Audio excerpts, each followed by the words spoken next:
I'm Francois for Production Music Live today with Producer Notes, and we're looking at the style of DJ and producer Innellea, Michi from Munich. He has a very distinctive sound that mixes ethereal trancey melodies with driving and powerful beats, one of the best combinations in my opinion. He's released on labels as Afterlife and Dynamic, and I've personally seen it. He's great at live shows. And again, in this video here, it's about reverse engineering their style, learning the thinking behind the style. And so we have this modeled project file here, modeled after Loss of Hope, a track by him. And let's have an overview of how it's put together. We have a fully arranged track here. It's about 7 minutes long. We have an intro.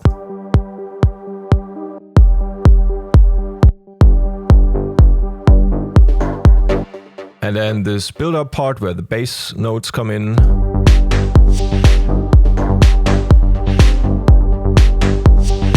And we have this nice perky interplay between drum elements. And then we have the pads coming more in.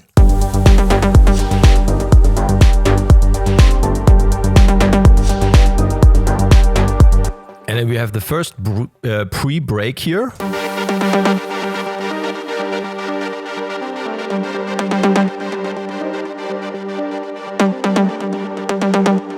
With these trance gates, and then we have this break part. And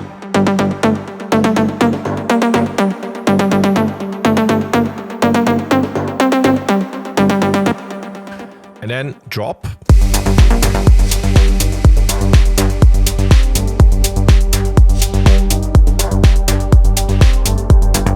With stab interplays, and then full on at around 4 here.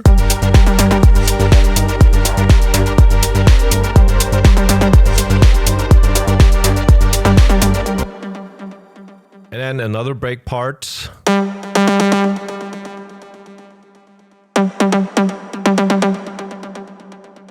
Where you have these plucky stabs that then turn into the main lead again. Getting softer over time.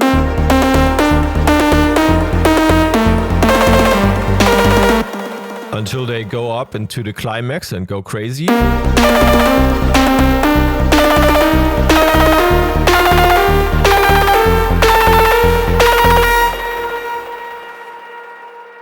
Cool down.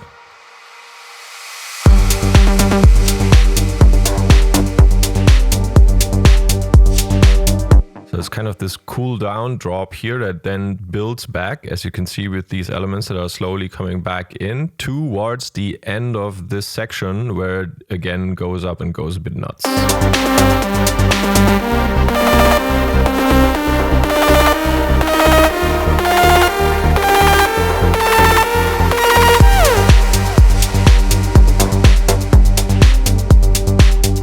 Yeah, and then we have a minute of outro so we can mix into the next track. Everything is organized into different groups here. We have kick and bass group, drums group, instruments with subgroups that are stabs, drones and pads. We have quite a lot here. This is due to the fact that this is more like a remodeling after a track, and we're really trying to get those frequencies into the mid-frequency range here.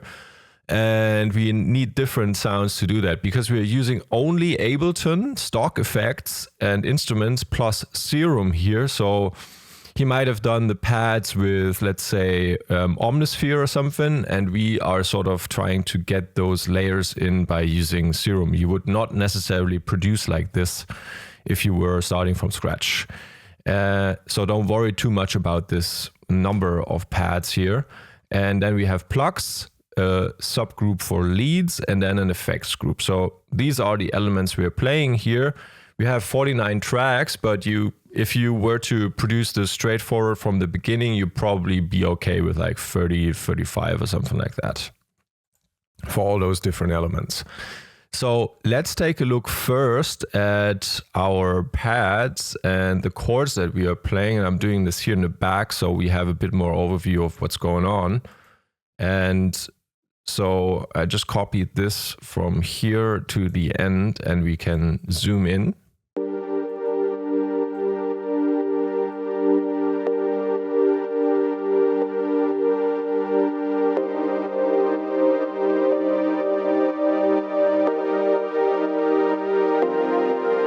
So we are in G minor and we are playing G minor first.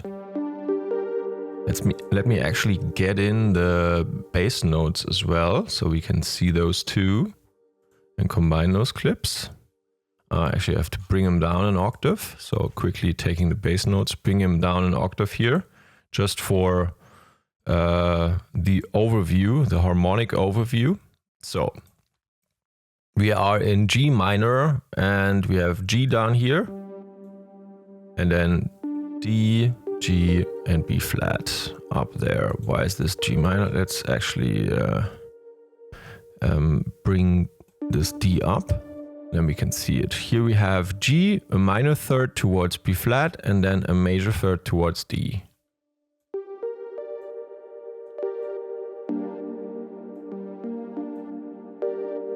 So there's your minor feeling.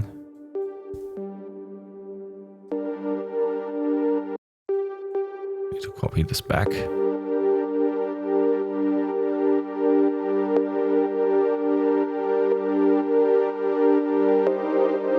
Okay, and what's going on here? We are playing 4 bars of G minor and now we are going over into C minor. Why is it C minor? Because the root note here is C, being played by our bass. And so not by the pad, not visibly by the pad, but then we have, let's take E flat down an octave so we can see this. This is a minor third again, followed by a major third. So we have G sitting on top of that. So our bass chord here is, or our basic chord here in this structure is C minor. And then we're sort of building up a little bit of tension with this, playing the second up here. And then we are going into our next chord, E flat. Let's take a look at it here actually. That's a major chord. We have a major third here followed by a minor third. And our root note again is E flat down here. You can see that. So if we were to take this down, it's clearly to C. I could also take down a B flat and again you see a perfectly structured minor chord down here. So undoing this quickly and then we look at the last one, and the last one is this one. And what's going on here? We have F playing as root note, and then the second is omitted, the third is omitted, we are not playing the third here, the fourth is omitted, this is the fifth,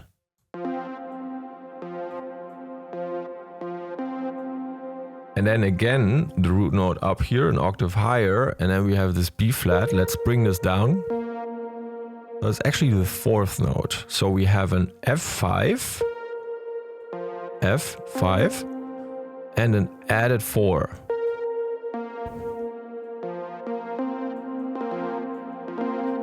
I'm a big fan of added notes in chords. It always gives that solemn feeling somehow. So F5 added 4. They have this kind of unresolved feeling and then they fall back and want to be resolved into G minor.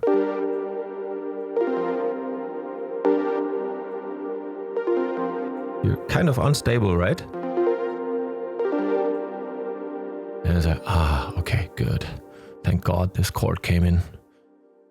Okay, so yeah, this is our basic chord structure here, and you know, you can already see it's super stable also in terms of the chord progression. So first of all, we are playing this one out 4 bars, then another 2 bars of C minor, and then we quickly change it up, going through E flat and F, and back to root chord, and keeping it very stable. You can also see G is almost always being played through. So this is our root. And then the 5th, D, is kind of stable throughout the whole sequence as well. It's just slightly altering up to E flat here. And then almost the same thing can be said about B flat, which is also being played all the way through here. So chord progressions for this type of music can always sound pretty nice when you keep it stable and you just make, you know, those minor, you voice it in a way where you just have those minor changes at the top and maybe here a little bit of tension, yeah, between the fifth and the sixth. Okay, and let's take a look at other elements. On top of this, we are playing a couple of drones, and they will always be playing the root note G. That's what it sounds like. Plays the G, the root note, and the other drones. I'm not going through all these drones now. You just need a bunch of drones, and then you copy them in to fill up the frequency range and clean up. Again, that's G1, G3, and G2, G2, G3. So just to fill up the frequency range with Atmos, and then another one here that's also playing drone type sounds. Quickly play them together.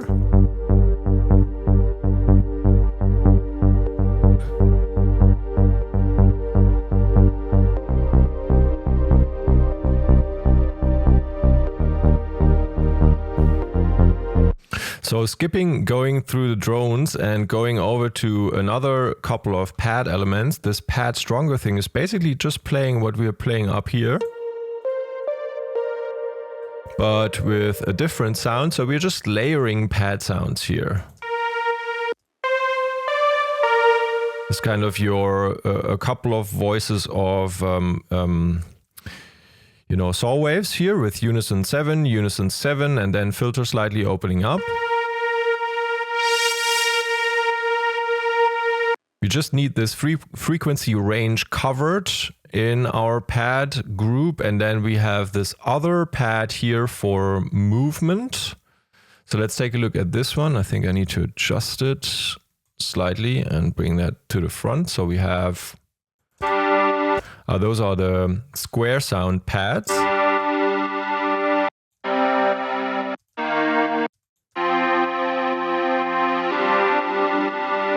With a little bit of movement in oscillator B.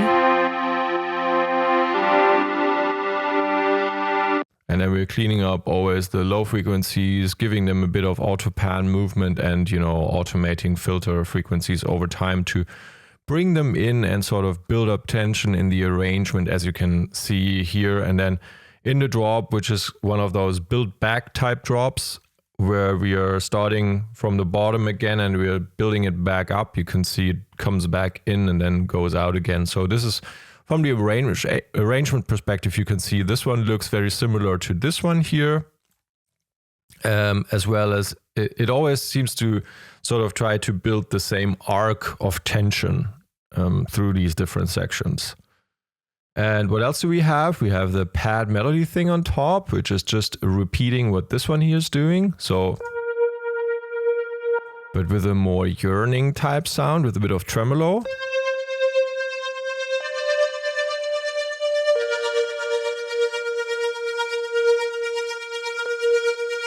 Let's quickly take a look at the Serum here, what it does.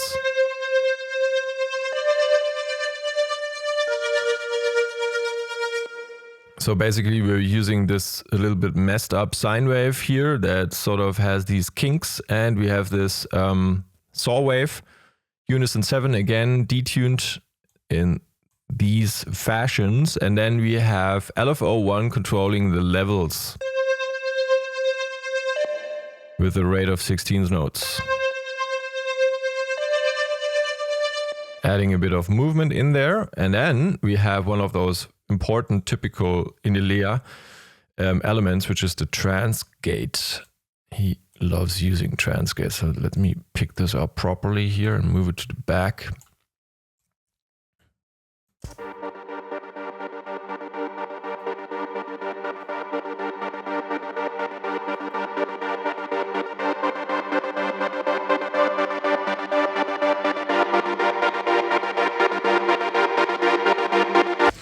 And you can see this one, for example, doesn't go down with the bass notes. Actually, we had G here in the first 4 bars. And then we were going down to C and back, what was it? E flat and F, I think. So G minor again. Yeah.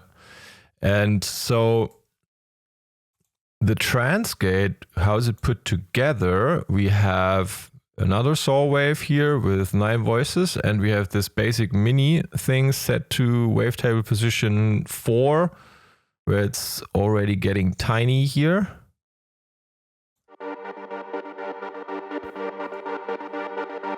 And then we have this LFO1's gate pattern here controlling these levels. These levels, we don't really need those, and controlling the filter cutoff as well. Setting to half a bar and then repeating this pattern over and over.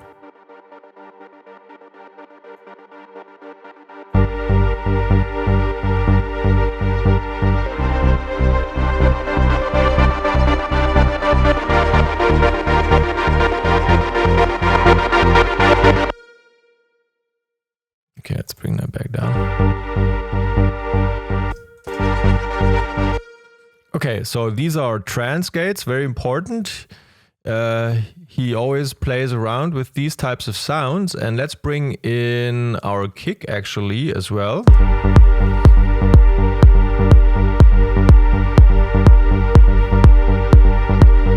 Pretty long kick here. You can see we are at more than 400 milliseconds with that one.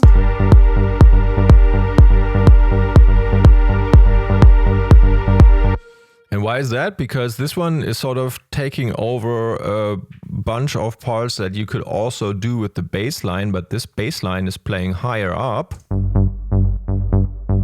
And what's going on? This one has depth to it. So we are playing G, and then we are going down, playing C, and then we're playing E flat, and then we're playing F again. Let's quickly take a look at the pattern. If you listen to this bass line in solo, you're like, what?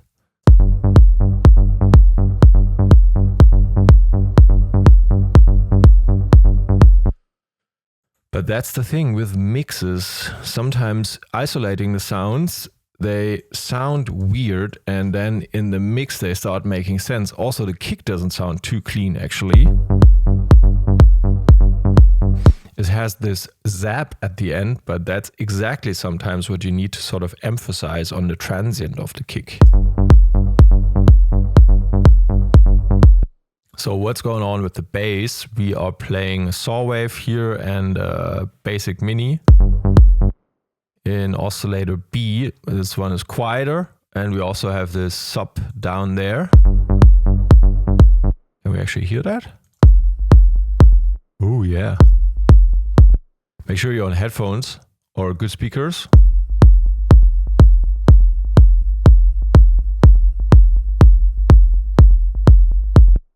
And that stuff doesn't run through the filter. We just run these two through the filter and cut off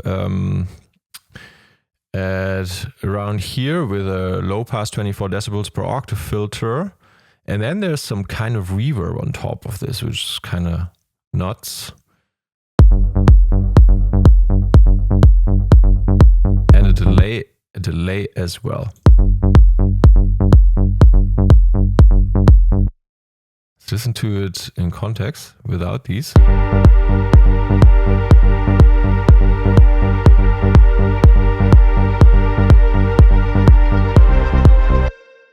Okay, and with them, I mean, for all of you thinking now, what? Reverb on a bass? We still have this utility you're cleaning up.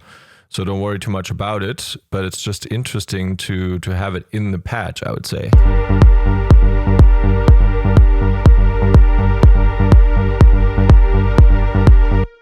But as you can see, we are leaving a lot of this information also in the mid frequencies here, and over to more than 1 kilohertz here. So that's where this reverb and delay information is adding depth to our sound, and we're just making sure to clean it up here in the low frequencies. So bass mono to 120 hertz, and then The width knob is all the way down to 10%, so we're really reducing the stereo information, kind of focusing that reverby part into the back of the middle of, if you're thinking left and right panorama, into the back of the middle. It's kind of like we are sending our reverb here, centered to the background.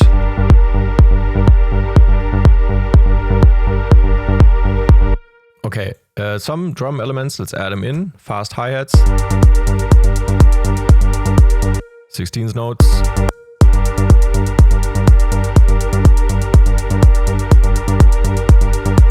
What else? Another bunch of fast hi-hats.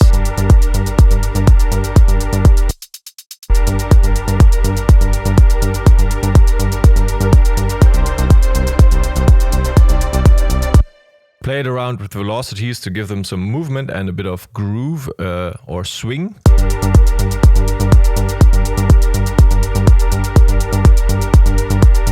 Sidechain to the sidechain, so we don't mess too much with the transients here. A loop from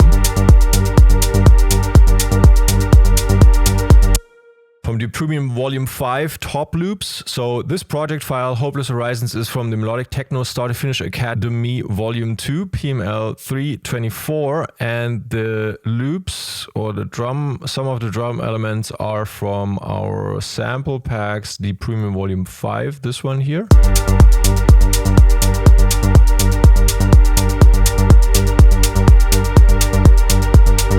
And we have this dirty off hi-hat here. So let's quickly listen to this. This is a pretty laid back top loop.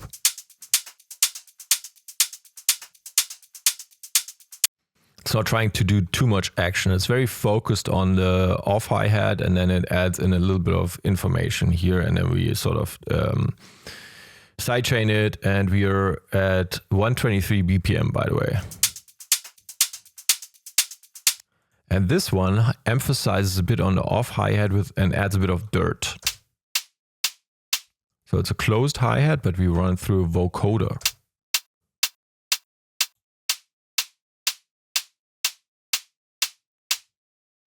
And it adds a bit of tail to the sound as well. What's reversed?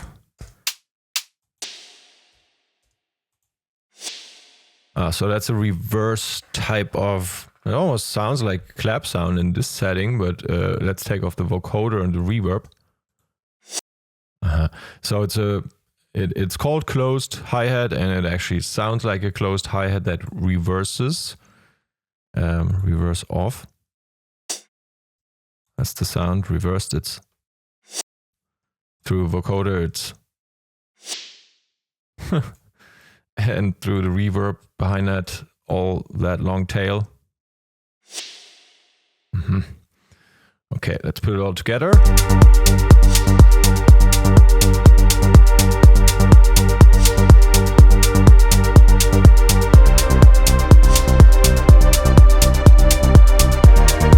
Okay, then we have a clap on top of that.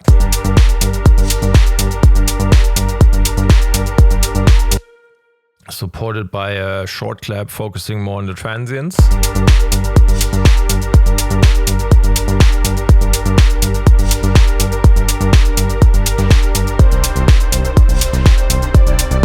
And then we have this reverse clap thing here, always on the right before the second one. So let's quickly listen to this stuff in solo. Yeah, they also have some artifacts in there, but you know, artifacts are good. It sounds more natural sometimes if you add in these artifacts. So not necessarily a bad thing. And then we have this perk thing. Okay. Aha. We're playing that one not in the clap position, but here behind it.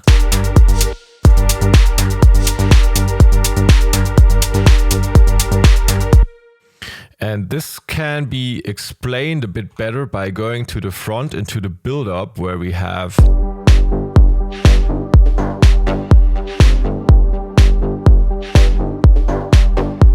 with all these stabs talking to one another. And that's also the next thing we're going to look at. So now we're leaving the drums group and we're going back to the instruments group. And let's take a look at all these stabs and what's going on. So we have something called a low stab. Oh, Jesus, let me quickly take a look at it this way.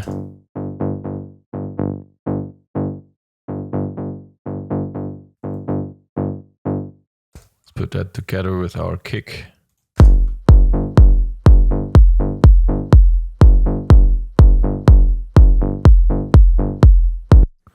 Okay, so very straightforward marching sound, square and saw wave, and one voice each, and what's that? Which one is controlling our... Which one was it? Okay.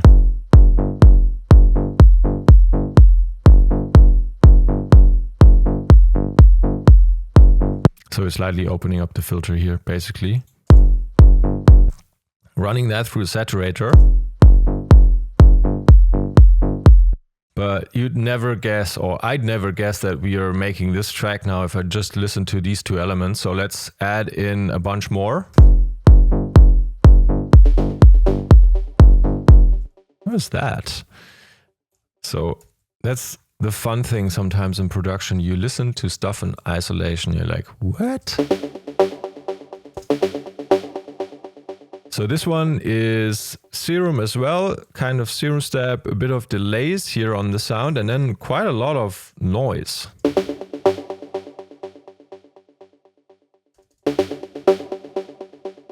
Bit of distortion, bit of reverb.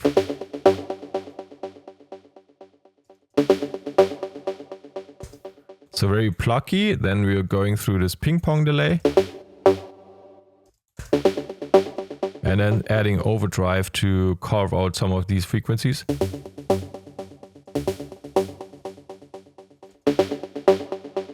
Big difference here. We are kind of cutting out some of those bass parts, or we overemphasize the mid parts, and so the bass parts get perceived quieter. This other step, so you can see they all sort of answer to one another.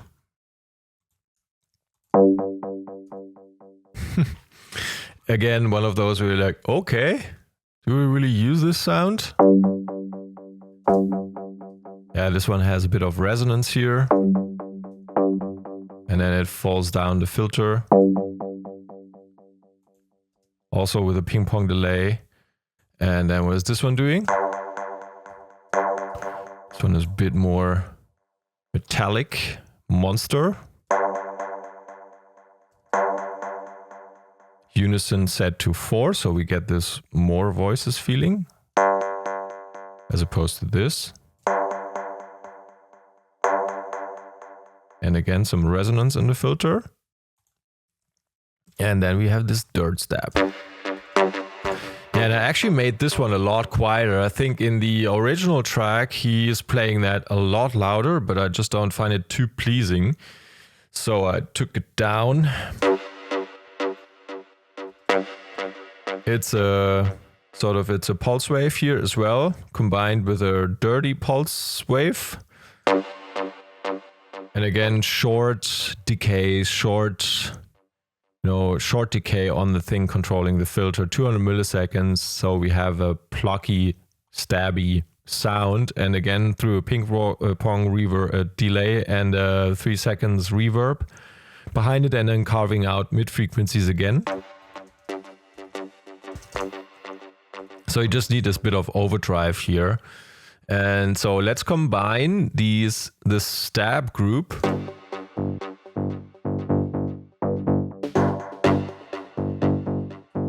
And put back the reversed clap.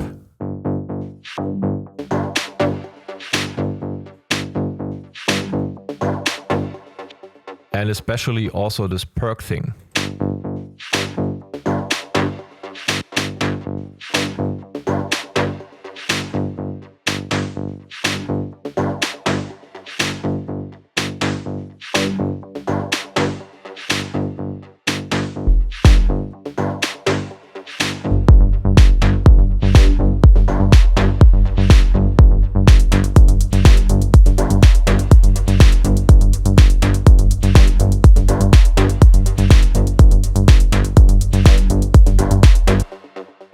Yeah, so this is very typical low stab, dirt stabs, mid stabs, and higher stabs in Innellea tracks. Higher stabs that then sort of turn into plucks or lead sounds.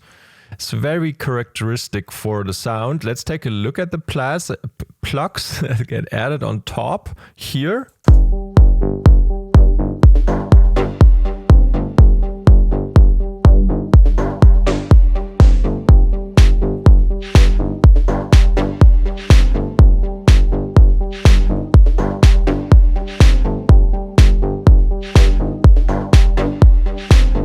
So what is it doing, or what is this doing? We are playing G,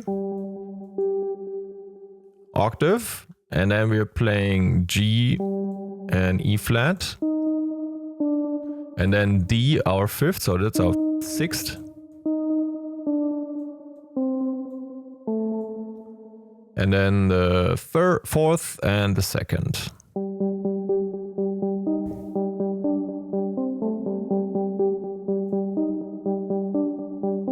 It's like meditation on top of all of this, because that just repeats throughout the track, always works. And then we have this high pluck.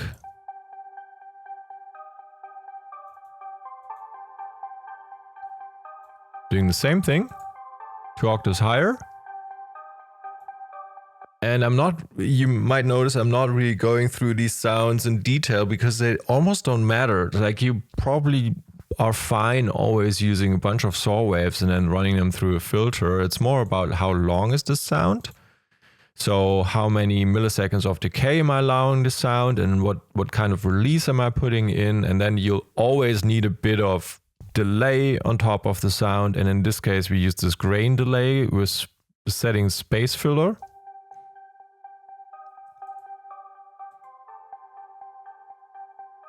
But it's not really that important. So that's what it does, but it's so subtle here that it's very hardly making a difference. So I'm not going too much into that. What you could see here with this plug is this one is highly automated. What's going on there?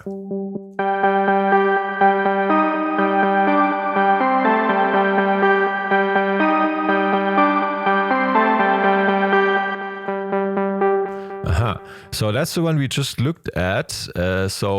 Or did we look at this? I don't know.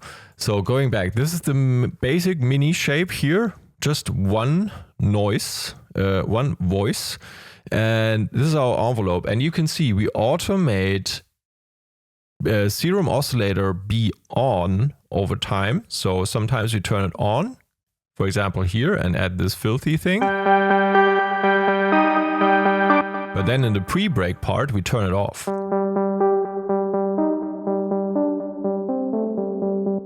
And we also bring that thing down an octave.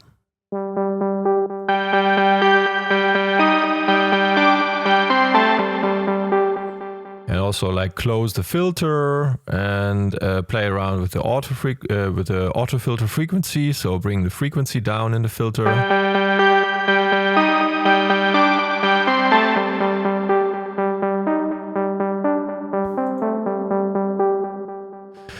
And yeah, so this is a lot of movement and changes in one sound, and then into the break, at some point we bring that thing back.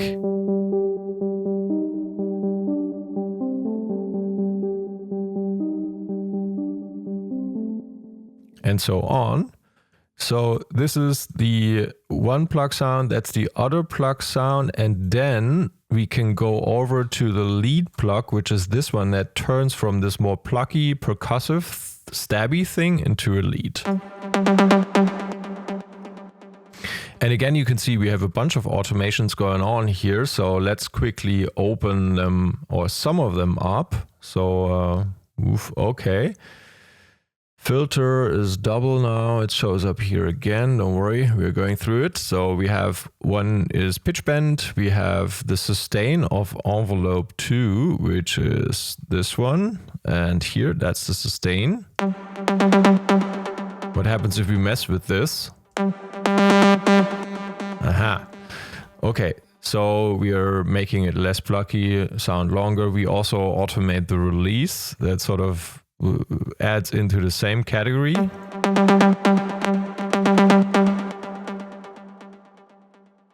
Turning those back down. Then the filter moves up over time. And then we have a cathedral. This is our audio effect here.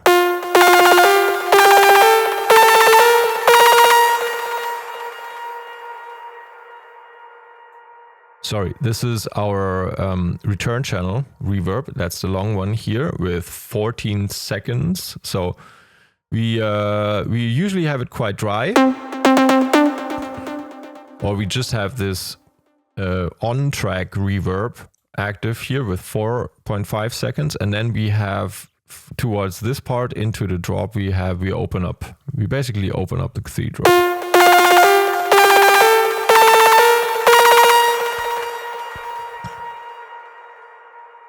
But then we also close it again and keep going. What else is in the sound? We have this transient automated. Let's take a look at this one. What happens with the transient? So over time, I'm turning to this channel here, we have transient down.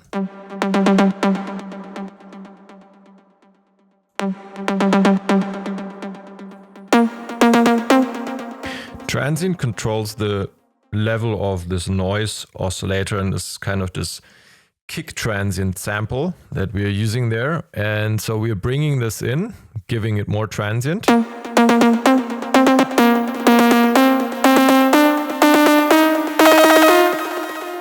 Let me exaggerate this one.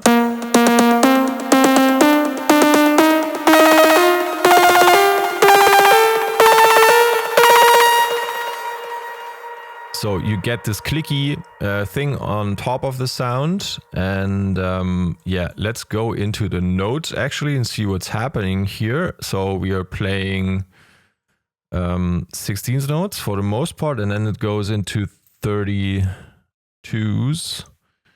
But in the beginning we are playing our root. Thing just goes up the ladder. It goes root, second. Again, if we quickly put in our our scale, we can see it even better. 1, 2, 3. And then slightly, you know, peaking a bit further. Back. And then we just add more and more on top. Always one step further and then back. Just here we are at the end of our chord progression, and there our root doesn't fit so well, so we're playing the second. And we'll be going again, doing the same thing again up until here. And now we start introducing those 32s. And then it goes. So let's listen to all of this.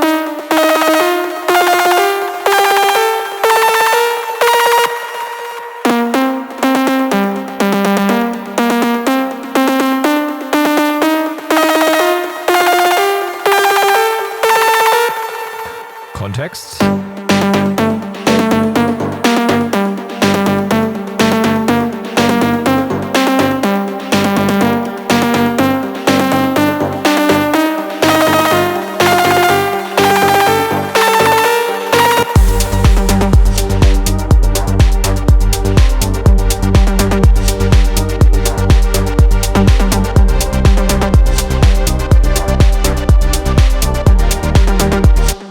Such a perfect example here for an Innellea track. You have the stabs, you have the straightforward drums, and you have the trance gates. And you have the trancy ethereal Atmos as well.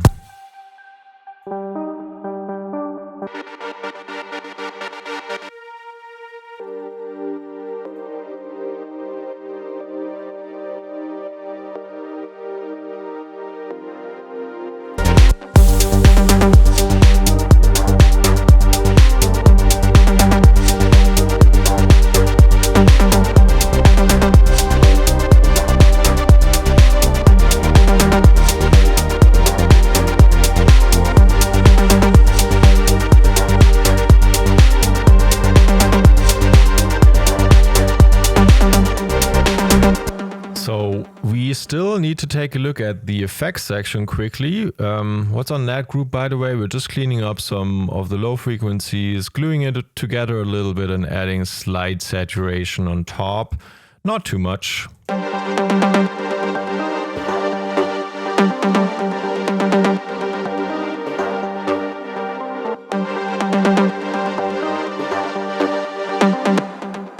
Okay, effects group, we have this Atmos noise thing.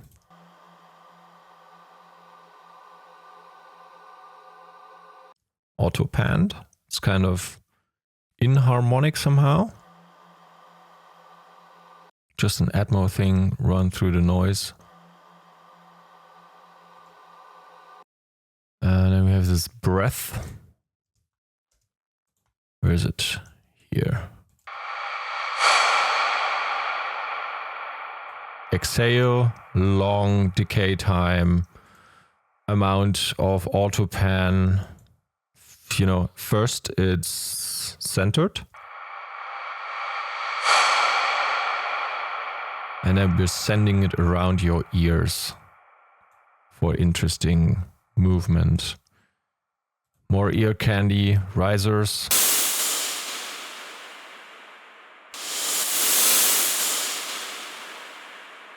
Another breath.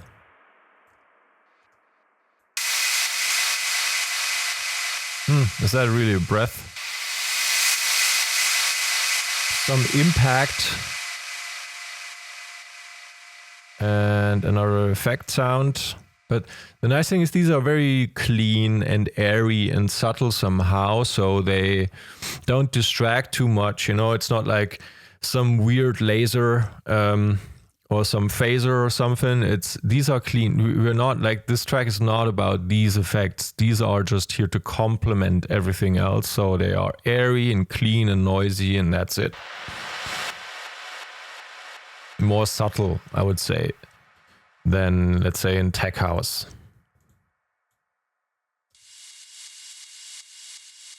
And then these delayed, what's that? Rides. And this is one of our impacts. So very subtle stuff. Long sweep.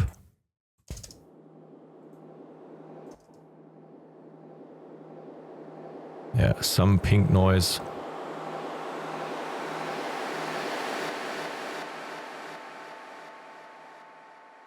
Also sent into the cathedral here.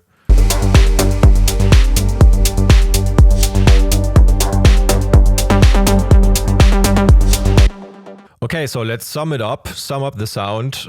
Key elements of Innellea sound are definitely stab sounds, and you sort of have this interplay between metallic, stabby, bassy stabs and then higher lead stabs. So you even combine that with a bunch of drum elements.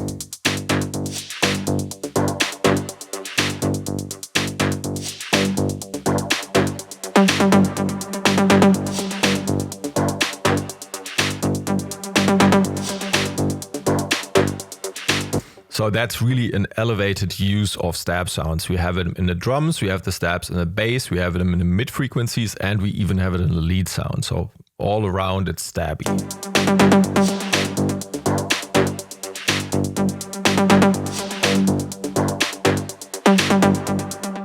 Then we always have these Atmos, ethereal, trancy vibes in the pad area. So here it's called tremolo. Sorry.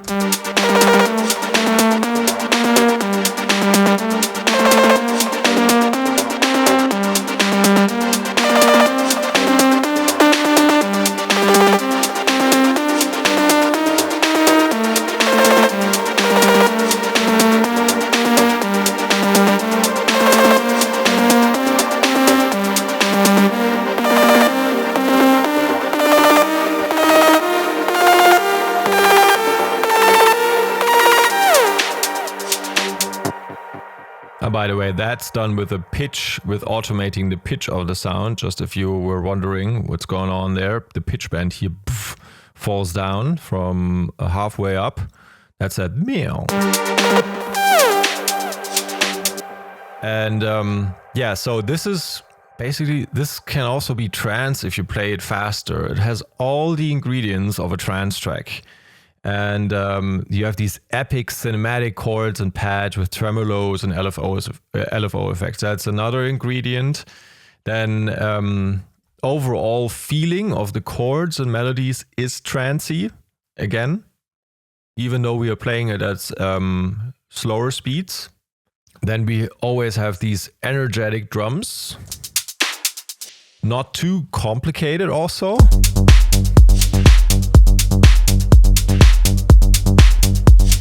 Straightforward.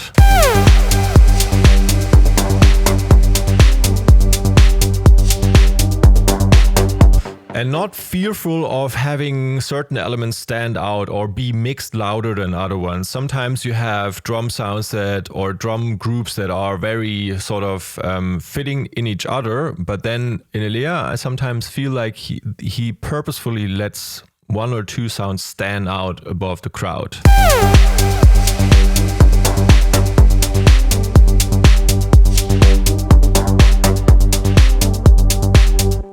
Yeah, and also very typical to have this call and response type interplay between different elements here. So all these stabs and perks and stuff, they are sort of, they're not playing at the same time. They're sort of calling each other and responding to one another.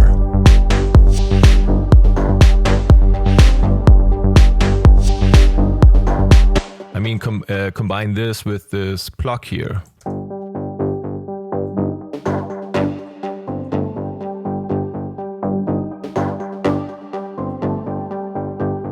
This is not a random pattern.